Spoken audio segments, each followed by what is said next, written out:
Hey guys, what's up? This is Anthony from Anthony's Customs, and the next DC Universe Classics Collect and Connect figure review that I want to do is Solomon Grundy.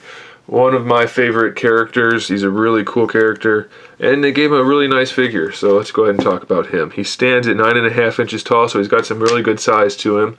He's supposed to be a really big character, so they did a good job with that. The head sculpt is really nice.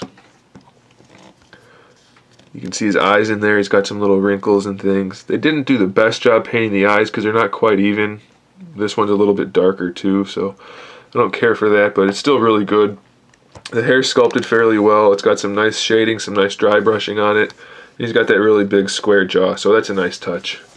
The jacket has some holes sculpted in it, and it's just got some green paint put in there, and it's supposed to be the shirt that you're seeing through it, but it doesn't really look like it. So they should have just left it with a hole, actually, instead of a half hole that's painted in.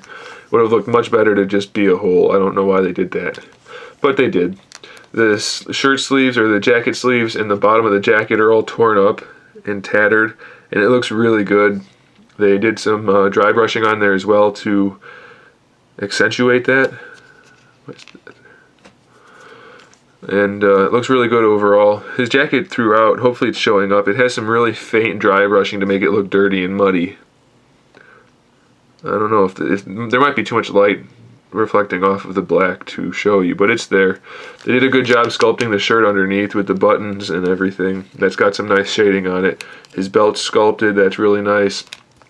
He's got some holes sculpted into his pants, which are painted, but those look good because the pants are supposed to be tight there.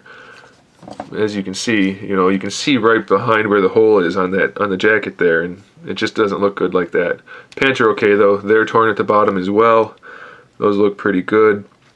And then he's got some really big boots on, which they did a really good job. They painted the little, what are those called?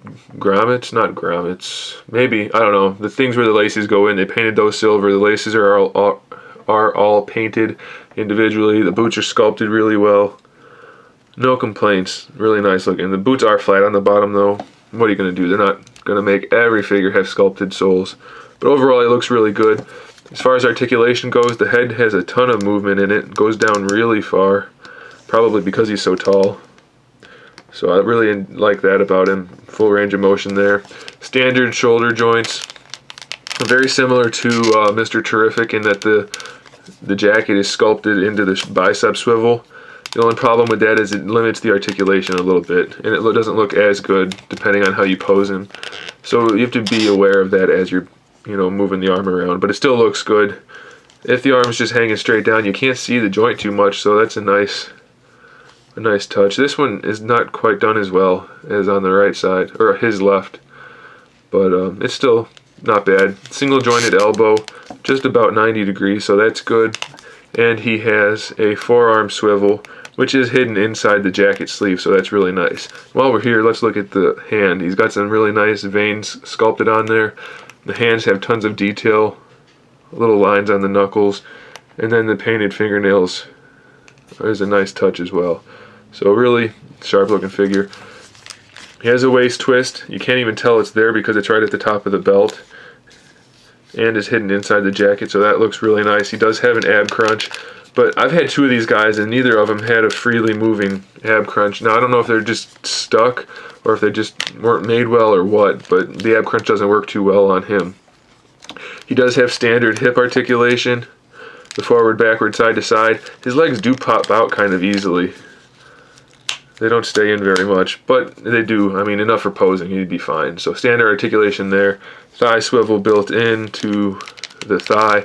It's not the best looking thigh swivel because they didn't really hide it at all. They could have put a seam on the pants or something, but it's fine. It's not bad. Single jointed knee, really big joints, so it's kind of ugly, but it is there. Then he's got the regular ankle pivot plus an ankle rocker. So he's basically got the full run of articulation, and he's a great looking figure to have on the shelf. And just really nice figure overall, so I do recommend this. I'll just say it right now, every figure I'm reviewing, all of these Collect and Connects, I'm going to recommend you get them because they're all really good. I'm not going to review a bad one because I don't think there really are any, at least not that I can think of. Anyway, that does it for Solomon Grundy, guys. I hope that was informative, and if you don't have one already, go pick him up because he's only getting more expensive. So there you go. Thanks for watching, guys. Stay tuned for more videos, and in the meantime, keep collecting.